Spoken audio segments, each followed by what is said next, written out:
So thanks very much for being on the show, mate. No worries. We've met before, and I came here, and it was just a fantastic setup. You keep most of your stuff, or if not all of your stuff, outside here in Tasmania. So basically, your name is... Yeah, I'm Phill. And what do you do? Yeah, I'm just a private reptile keeper. Been into reptiles all my life pretty well.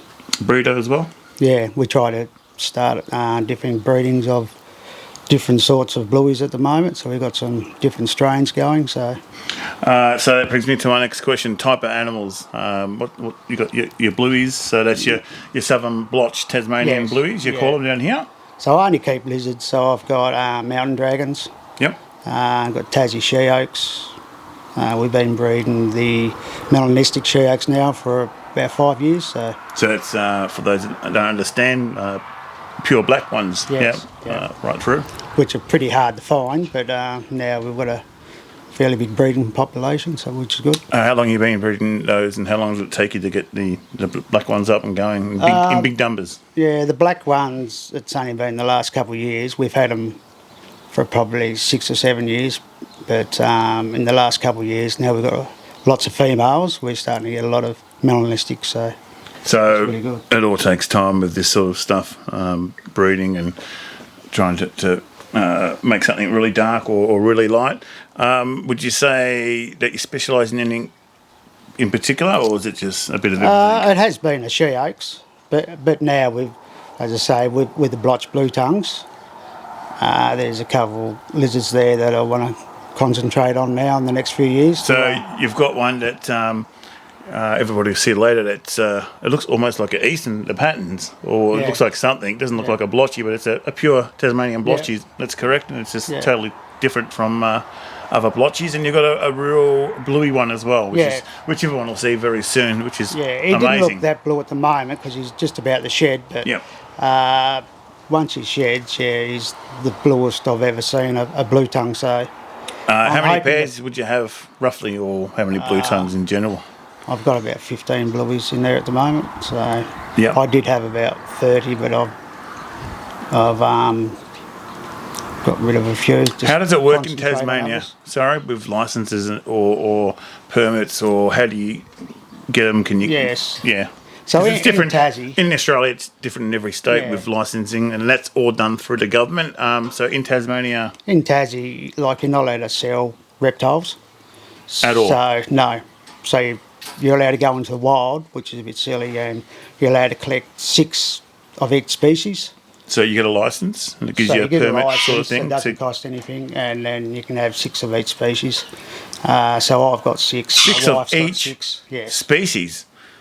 So what? 6 blue tongues? Yeah. 6 sea oaks.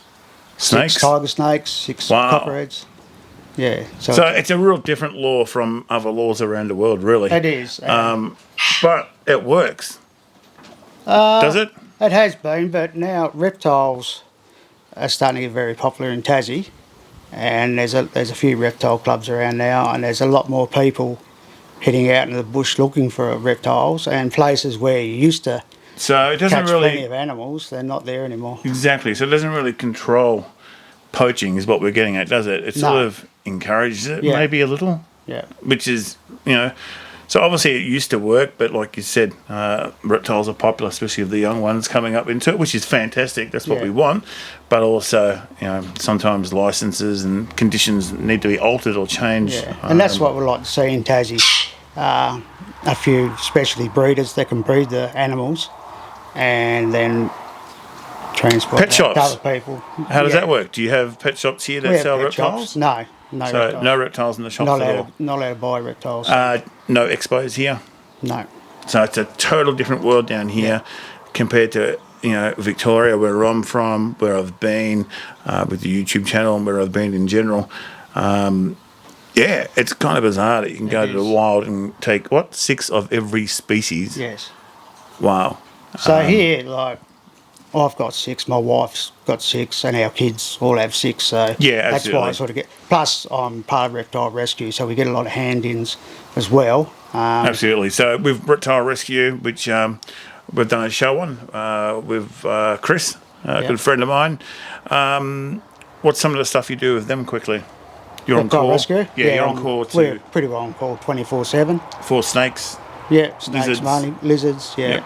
So- that's how we first got the melanistic she-oak. Was on a call out. They thought it was a snake. So Yep. yeah, that's where it all started. I think it's amazing how, and I didn't know this, I didn't know much about them at all until I came here about a year ago and met you, but even now today, filming, how they really mimic that snake. And Yes. that head really looks like a snake. Yeah. Those eyes and the way that tongue flickers, the way they tuck those legs away. Yeah, we get Well, a lot of that's- call outs for them, of course. That's pretty awesome. Yeah. But don't they have a different name, like the slender blue tongue? Yeah, slender she-oak or slender blue tongue. So a few different Even as a names. kid, old dead generation used to call them deaf adders. Oh, really? So yeah, Going when I was back. a kid, Yeah. I used to say don't go near the deaf adders, which were she-oaks. So yeah. Most animals, obviously, especially reptiles, obviously, you've got your scientific name, you've got your common name, then you've got locality names, you know, Yeah. and then you've got your names that people just will call it this and that wherever they are because that's what Yes. they've been brought up on,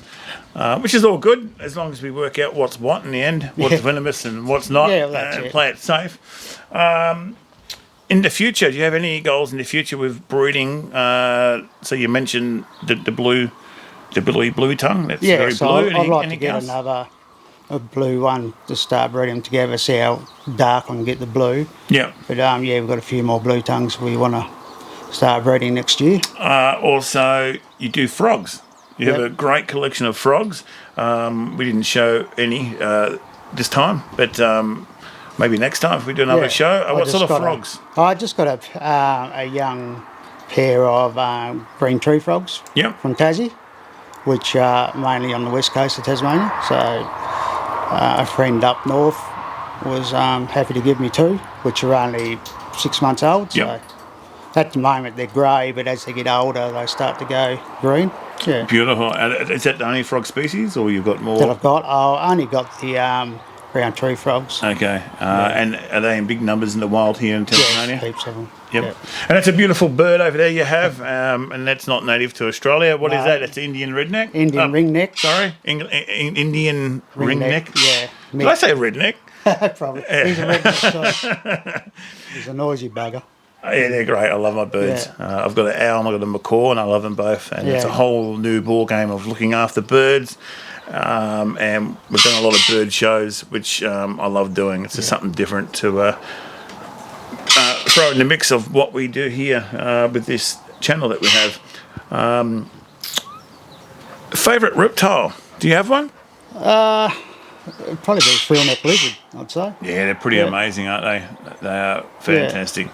I was up in Townsville not long ago doing a show, a bird person actually, and he had a little baby one in his Yeah. yard that was coming and going, and it was just beautiful. You know, Yeah. the colours were so vibrant. You know, it's not in captivity; it's from the wild. And Yeah, that's you it. could tell those rays were really hitting at the natural rays and bringing out those colours. Which brings me back to your setups here. Same sort of thing. Your colours are fantastic. Animals are nice and bright, and you know, not so much today because we're shooting just before it gets Yes. dark. But during the day, last time I was here, very bright animals and healthy animals, Yeah, muscly animals, and natural sun. Yeah. Can't beat it. And my cages, especially the she-oaks, they might look a bit messy, but that's how I like to keep them. Because in the wild, they like to live in the undergrowth, and that's why not many people know they're about. Exactly. They live so in the high grass. you're lifting and you all the never time. see- You actually yeah. got to look for them. They're not going to come out. So they like the nice coolness of the grass underneath. So Yeah, that's how I we've like been to keep in the it. bush here and there in Tasmania, and we haven't seen one unless you lift something. Yeah. But you'll see the blueies every now and then come Yeah, out, and and the the snakes. But so, you're right. If you could go anywhere in the world to work with a reptile or or an animal, what would you do? Where would you go? Well, what would it be? Probably a bit boring. I'd just stay in Australia. Yeah, that's a good. Well, I think they've got the it's best a reptiles good in the answer. We've world, had so. that answer before, and Yeah. I think we do have the best reptiles in the world. Not being biased, but No, we'll go for all the geckos and things like that. I'd like to go for the Pilbara. And it just then up goes north on and to the- on. Where can people find you if they want to get in contact with you, or are you you don't do that well, thing, or in Tassie, I'm sort of part of the reptile club. I sort of don't go there anymore, but people can get in contact me through there on Facebook, I suppose. But Just Google it. Yep, no yeah, worries. I stay on the quiet side. Yeah, pretty that's well, fine, so. and that's what I love about this channel. Also, we're having people that you know, keep it down low and Yeah. don't have a I mean, Facebook we're not page. there's no big breeders down in Tassie, so sort of, yeah, it's a little bit different down here on the mainland where And everyone's you can't into their sell, different you blue can't tongues. No, buy, so no. it's a total different ball game. And you're not allowed to have mainland species either, so you're only allowed Tassie species. So Yeah, absolutely. yeah. Thanks for having us here, and hope to see you again. And yeah, thanks very much for being on the show, mate. Not a problem, thank you. Cheers, mate. So these are my she-oak skinks. These are melanistic. We've been trying to breed them now for a few years. Now we've got probably a dozen breeding females and males, so we're getting a heap of them. They're all gravid, just about ready to have their babies. I keep them all outside, try to keep it as realistic as I can, so they have plenty of babies.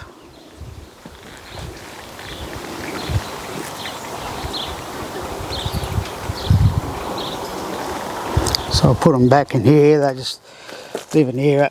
They love heaps of cover, so they live under this grassy area. A lot of people don't even realise they're in Tasmania because they just hide away all the time. You usually find them around rubbishy areas as well. High grass, plenty of rubbish. So they like to get in underneath and get the snails and slugs and everything like that. So yeah. So there's another she-oak cage. Sort of our normal standard she-oaks in here. Got the males and females. I keep all the grass and vegetation high. Just as I said before, they like to get in under it all. They're pretty fast at the moment because we've had a hot day, so.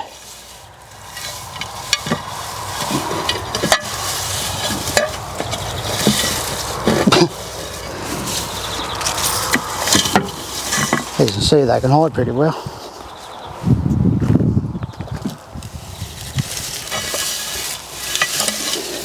There's about 15 in here, so.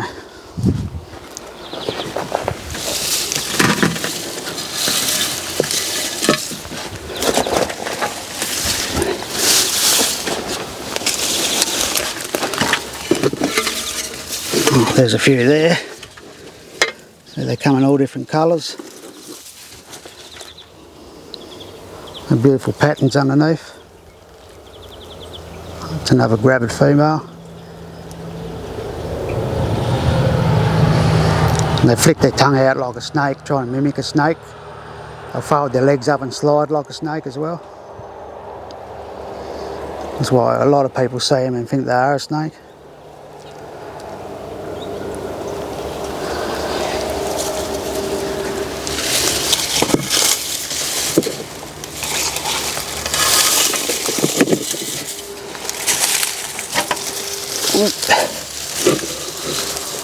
Come on.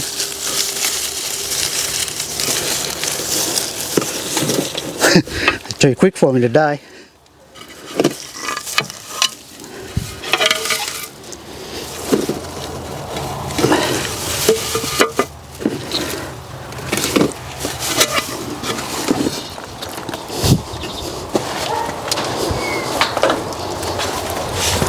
There'll be a few more under this. And there's a few there. All different colours, nice orange. Got the greys and the dark.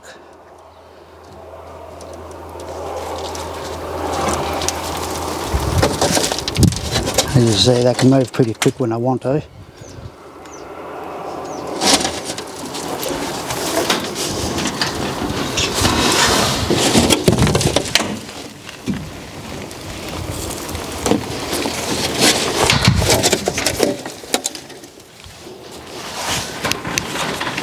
There's not many in this one.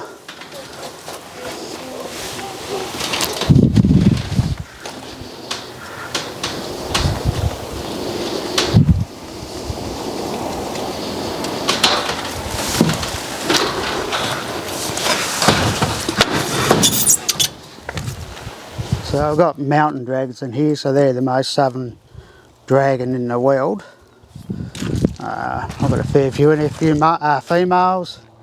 You can see the little test holes where they've been trying to lay their eggs. There's also probably about 5 clutches of eggs in here, I reckon, at the moment, which I'm hoping will hatch in the next month.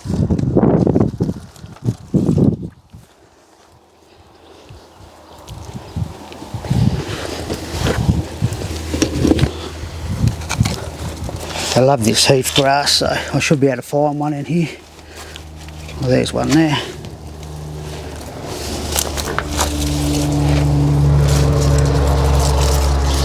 Right.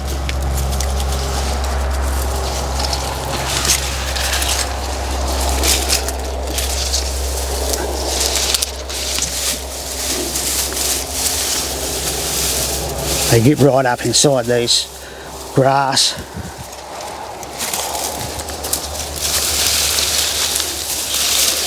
That's one.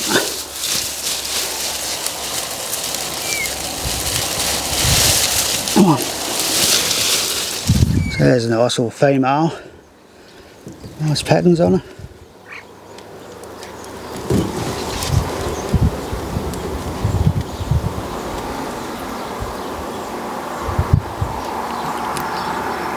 Very similar. I think that is Victoria have the same mountain dragons.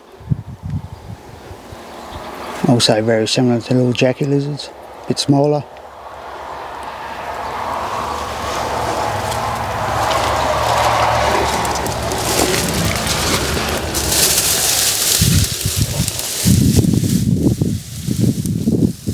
Also come in a nice reddy colour as well. I've got a few of those in here, but it's a little bit late in the day now to find them.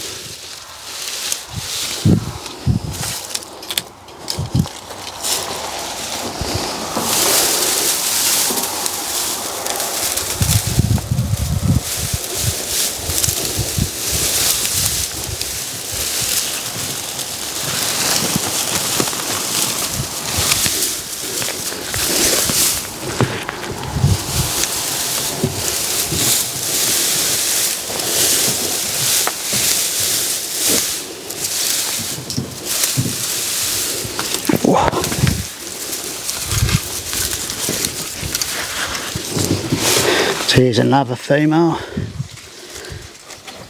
A little bit different pattern again.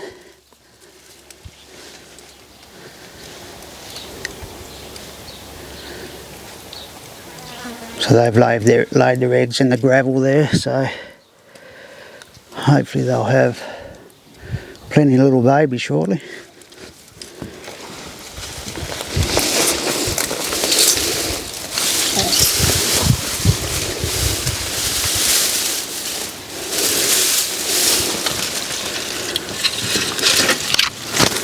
Righto.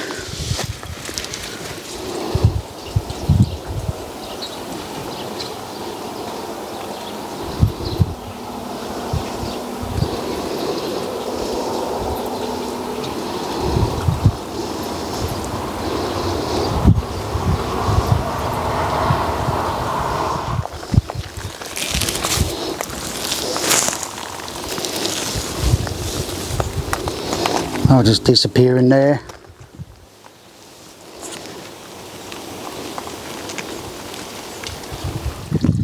So this is where I keep my brown tree frogs. There's a few living there, you don't hardly see them, but hear them croaking of a night time. Usually get plenty of tadpoles and they just wander around the garden wherever they want to go.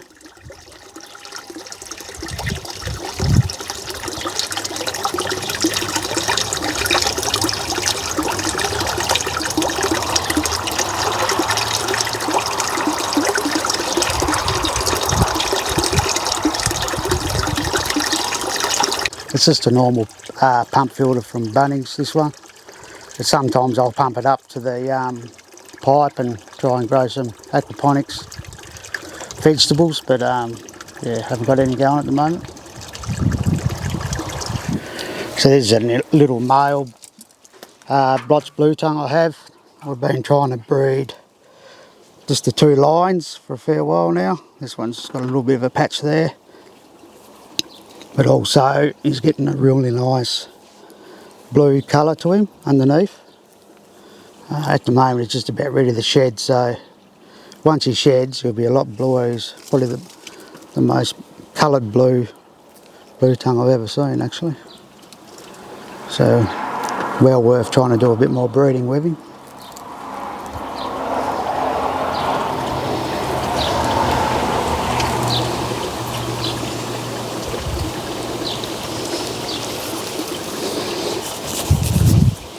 I know I've only got a few females in here because I tried to separate them.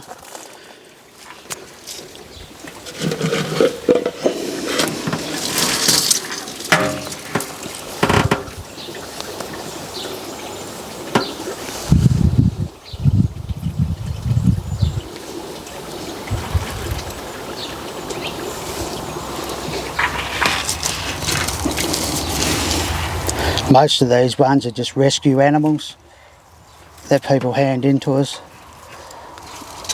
Most of the ones in here are females as well.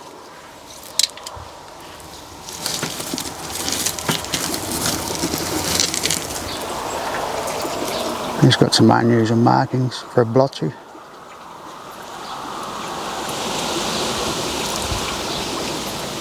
He was found in someone's yard the other day with a dog trying to eat him, so he can stay here with me for a while.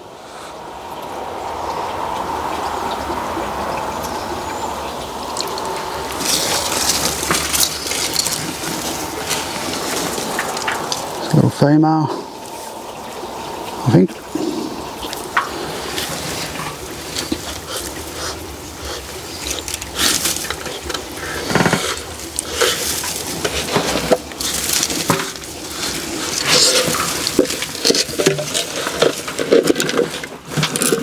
As you can see, they're not very tame, these ones. And that's how I try to keep most of my animals outside, not in cages inside.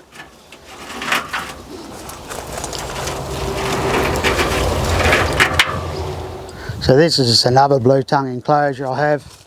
It's probably been going now for 15 years. It's where a majority of them stay. And this is where they all hibernate during winter. There's plenty of big rocks for them to stay under.